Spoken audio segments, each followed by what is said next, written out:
Thanks for being with us here on Business Weekend. Well, any form of insurance is kind of a little like bookmaking. The bigger the book, the pool if you like, the stronger the house is. And the pool needs a broad spread of risk. Health insurance is a classic example of all this. Older members are those most likely to make claims, so more younger people are needed in the pool to make it robust, to actually succeed. The dilemma for the industry for decades has been to attract more younger people into health insurance. But if they don't think they'll make a claim, or if the public system suits their needs just fine, well, they stay away. This week, Medibank said revenue grew 6.4% last year. Underlying profit 8.5% higher at $618 million. It paid out $6.6 billion in claims. And Edward Boyd caught up with Medibank's chief executive, David Koczkar. Well, it's been a good result. We've seen that reflect in our numbers. We've seen strong momentum in our resident business, really strong growth in our non-resident business, and pleasingly, very standout result in Medibank Health with a 27% increase in operating profit. I think it's come through investing and looking after our customers, investing in their health and well-being and helping them save out-of-pocket costs. It's come from being disciplined in how and where we grow. It's also pleasing to see the momentum in the second half that really sets us up well for FY26. So overall, a good result. And pleasingly, the market in insurance remains buoyant. We've seen record numbers join health insurance and a very strong growth in under 30s, the largest growth in 13 years. So I think all the numbers are looking pretty good.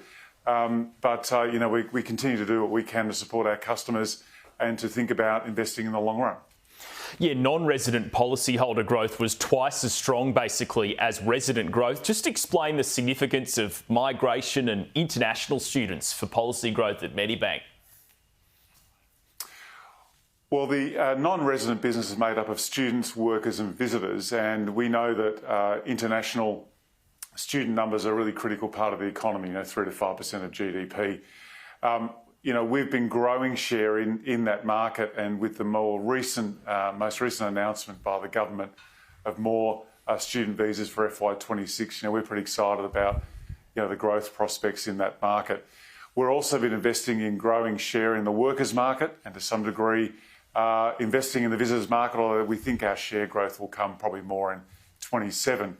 But with 4 out of 10 students becoming residents and 7 out of 10 workers becoming residents, it's not just the business that we're growing today in that area, but it's also how it helps us grow our resident business in the future, which puts us at a competitive advantage versus others in the market who don't play as strongly, in that non-resident part of the market. All right, more broadly, looking at Australia's health system, how much pressure is it under at the moment? Is demand for health services outpacing supply? Well, there's certainly health demand is very strong and on the up. We're getting older, and unfortunately, we're getting a bit sicker. And so, when you look forward, the demand in both the private and the public sector for health services is growing. But we can do a much better job at meeting the needs of that growing demand in different ways. We call it the health transition. Really, the future of health in the next 10 years is going to be in the home and the community, and less healthcare will be done in acute, long-stay hospitals. There'll be more emphasis on prevention rather than treatment. And we need to adopt the latest technology and AI to be part of the care team, because if we don't do that, we just simply won't be able to support the health needs of the community. So at Medibank, we're very proud that we're investing probably half the private health insurance industry's investment in prevention, even though we're only 26% or 27% share of the market. We've seen the doubling of our members enrol in prevention programs. We're very excited by the prospects in primary care. We're looking to triple our size in the primary care sector, where we bring together not just our GP business, but also our other allied health and nursing business together to really get ahead of that curve and support patients to either prevent disease or support them earlier on in their healthcare treatment. So I think healthcare demand is growing, but the way that we need to meet that need needs reform, and the settings of the past, won't support us in the future. So we all need to work together to help ensure that Australia's health system remains one of the best in the world.